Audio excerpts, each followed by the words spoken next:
ચાંદીપુરા વાયરસને લઈને ઇન્ફેક્શન સ્પેશિયાલિસ્ટનું મોટું નિવેદન સામે આવ્યું। તેઓના કહેવા મુજબ ચાંદીપુરા વાયરસથી કોઈ દવા કે વેક્સિન નથી। જે કેસ નોંધાય છે તેમાંથી 50% લોકોના મોત નીપજે છે। ઇન્ફેક્શન સ્પેશિયાલિસ્ટના મત મુજબ મોટા સમૂહમાં વાયરસ ફેલાવવાની સંપૂર્ણપણે શક્યતા છે। વાયરસ ઝડપથી પ્રસરે છે અને ગણતરીના દિવસોમાં દર્દીને ક્રિટિકલ કરે છે। ચાંદીપુરા વાયરસના કેસ વધી રહ્યા છે, મૃત્યુઆંક પણ વધી રહ્યો છે। આપણી સાથે છે ઇન્ફેક્શન ડિસીઝના નિષ્ણાત ડૉક્ટર અતુલ પટેલ, તેમની સાથે વાત કરીશું।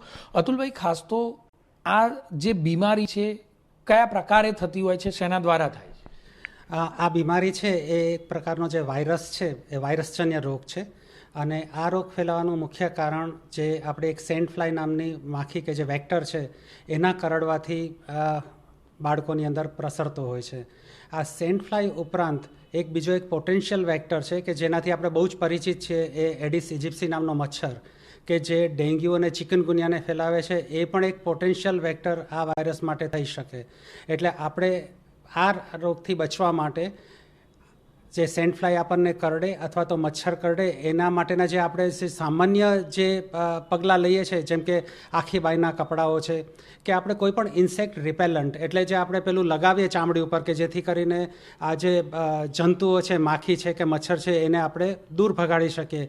અથવા તો જે આપણે મચ્છર માટેની અગરબત્તી કે ધુમાડો કરીએ આપણે લીમડાના પાનનો, આ બધી વસ્તુઓ કરવાથી આપણે આ ઇન્સેક્ટ એટલે જે માખી છે અને મચ્છરો છે એને આપણાથી દૂર રાખી અને આ ઇન્ફેક્શનથી બચી શકાય। લક્ષણો શું છે? સામાન્ય વ્યક્તિને, માતા પિતાને કેવી રીતે ખબર પડે કે તેમના બાળકને આ પ્રકારની વાયરસ લાગવાની શક્યતા છે કે લાગી ચૂક્યો છે?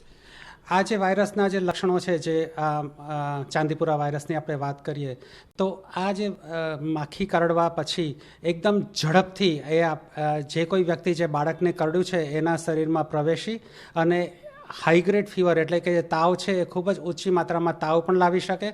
અને આ વાયરસની જે એક ખાસિયત છે કે જે આપણે એની જે કહેવાય કે જે ઓર્ગનને ઇન્વોલ્વ કરવાની એ ખાસિયત છે કે એ સીધો મગજની અંદર પ્રવેશ કરી અને મગજના કોષોને ઇન્ફેક્શન લાવી દે છે। એટલે દર્દીને તાવની સાથે સાથે જે હાથ પગ દુખવા, માથું દુખવું, એમાં જે માથાના દુખાવાનું જે લક્ષણ છે એ ખૂબ જ પ્રોમિનન્ટ હોઈ શકે અને માથાના દુખાવાની સાથે દર્દીને જે મગજમાં જે પ્રેશર વધે છે એની સાથે એ ઉલટીઓ કરવાનું ચાલુ કરી દેશે અને એ ઉલટીઓ છે એ મગજનું પ્રેશર વધવાથી થતી હોય। એટલે જો બાળકને ભારે તાવ આવે, હાથ પગના દુખાવા સાથે માથાનો દુખાવો ખૂબ જ પ્રોમિનન્ટ રહે અને એની સાથે ઉલટીઓને બધું કરવાનું ચાલુ કરે તો આપણે તરત જ ચેતી જવું જોઈએ કે દર્દીને આ ચાંદીપુરાના લક્ષણો હોઈ શકે છે।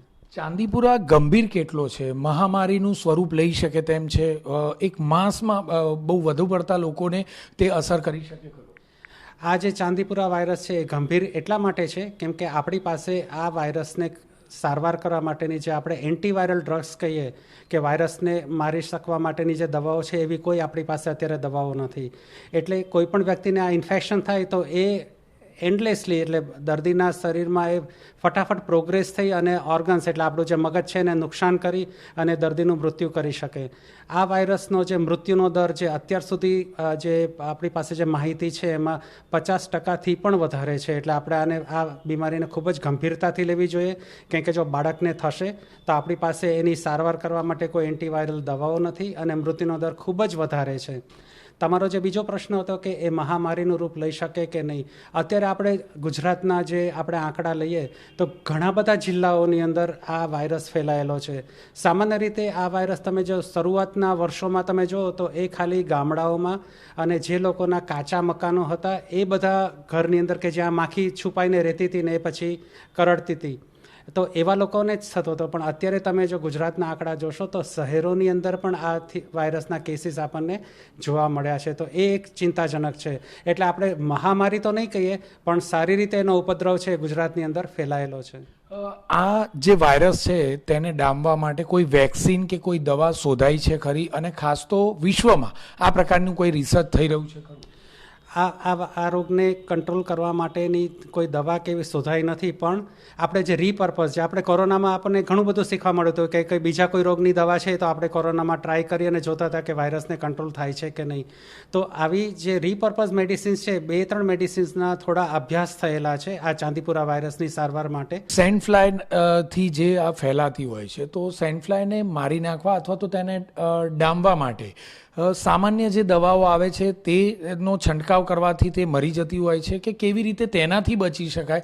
સામાન્ય વ્યક્તિ કેવી રીતે કઈ દવાઓ છાંટીને તેનાથી બચી શકે? આપણે જે સામાન્ય રીતે જે કીટકનાશકો દવા જે વાપરીએ છીએ, આપણે જે માખી અને મચ્છરને કંટ્રોલ કરવાની, એ બધી જ દવાઓ મને એવું લાગે છે કે આની અંદર આપણે ઉપયોગમાં લઈ શકાય. અને એ ઉપરાંત આપણને માખી કે મચ્છર કરડતા અટકાવવા માટે જે સામાન્ય આપણે જે ડેન્ગ્યુ માટે જે સમજ્યા છીએ કે આખી બાયનો શર્ટ પહેરવાનો, અને હા એક વસ્તુ તમને ખાસ કહેવાની કે આ જે સેન્ડ ફ્લાય અને એની એક્ટિવિટી છે સવારના સમયમાં મેક્સિમમ હોય છે, એટલે આખા દિવસમાં જો આપણે સવારના સમયમાં જો ધ્યાન રાખીશું તો એ આપણને કરડશે કે એની પેલી ઓછી થશે.